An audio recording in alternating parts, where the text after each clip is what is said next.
Ce qui est né de la chair est chair, et ce qui est né de l'esprit est esprit.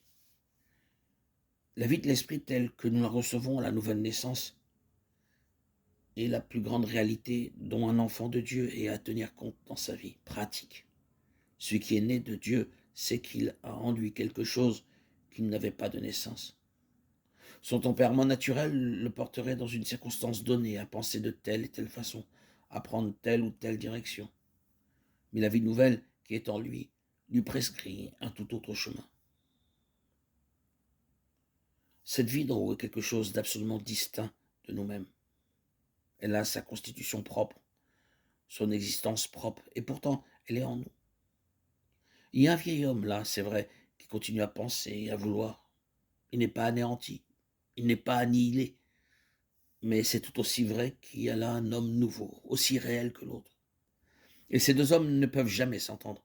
Ce sont deux personnalités nettement tranchées, absolument distinctes l'une de l'autre, tellement distinctes que nous avons réellement conscience de porter deux hommes en nous. Ce caractère absolument à part du nouvel homme peut se comparer à la diversité qu'on trouve parfois dans des individus de nationalités différentes, qui ont chacun leur genre de vie à eux.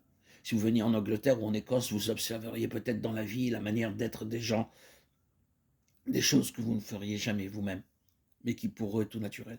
Vous serez peut-être confondus par telle ou telle de leurs habitudes. Inversement, quand nous venons, nous, d'Angleterre, chez vous, nous voyons des choses qui ne nous viendraient pas à l'idée de faire, même en rêve. C'est une affaire de constitution. Nous ne sommes pas faits de la même manière, de la même façon. Ainsi en est-il de la naissance d'en haut. Elle crée des hommes entièrement nouveaux, des êtres inédits, sous tous les rapports. Le nouvel homme ne pense même pas à faire telle ou telle chose que le vieil homme a toujours faite. C'est quelque chose qui ne lui dit rien, qui lui est indifférent. Et quant au vieil homme, il ne comprend pas ce détachement du nouvel homme à l'égard de certains intérêts qui lui paraissent, à lui, de première importance. L'homme né de nouveau apprend à se familiariser avec de nouvelles directives, il acquiert une manière à lui d'apprécier les choses, son échelle des valeurs est toute différente, et il a tout à apprendre comme un petit enfant. Ainsi, peu à peu, les lois de la vie céleste viennent s'inscrire dans nos cœurs et deviennent une partie de notre homme intérieur. Elles sont là, conséquence normale de notre nouvelle naissance. Sur quoi repose-t-elle en somme? Elle repose sur le fait que Dieu est un être absolument différent de ce que nous sommes, nous. Il est absolument autre. Nos pensées ne sont pas ses pensées, et ses voix ne sont pas nos voix. La différence entre l'homme naturel et Dieu ne peut se mesurer que par la différence qu'il y a entre la naissance d'en haut et la naissance d'en bas, la naissance naturelle. Dans les relations entre l'homme et Dieu, il y a eu une rupture. Le contact s'est perdu. L'homme naturel n'a plus rien qui le rattache à Dieu. À ce propos, on entend dire bien des choses aujourd'hui sur ce que l'homme a encore de divin. On cherche à nous persuader qu'il porte en lui, sous une forme ou sous une autre, quelque chose de Dieu, et que, moyennant un peu de religion, il ne tardera pas à redevenir semblable à Dieu. Ah, mensonge que tout cela. Il n'existe aucun chaînon naturel qui relie l'homme à Dieu. Les relations sont rompues, la séparation est complète. Quand sur la croix le Seigneur laissa échapper ce cri, mon Dieu, pourquoi m'as-tu abandonné?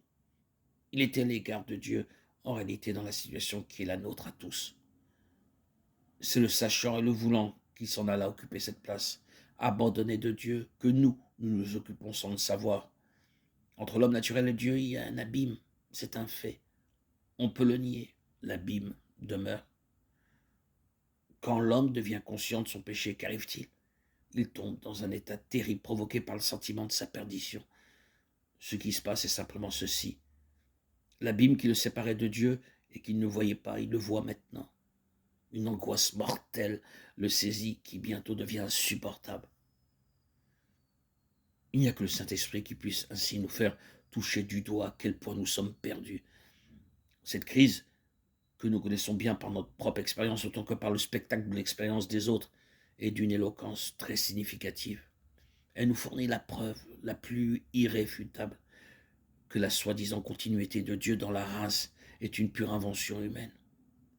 C'est en raison de ce principe que Nicodème, malgré tout son savoir, malgré tout ce qui, au point de vue humain, semblait le préparer à comprendre les choses divines, se trouve incapable d'entrer dans la pensée de Jésus.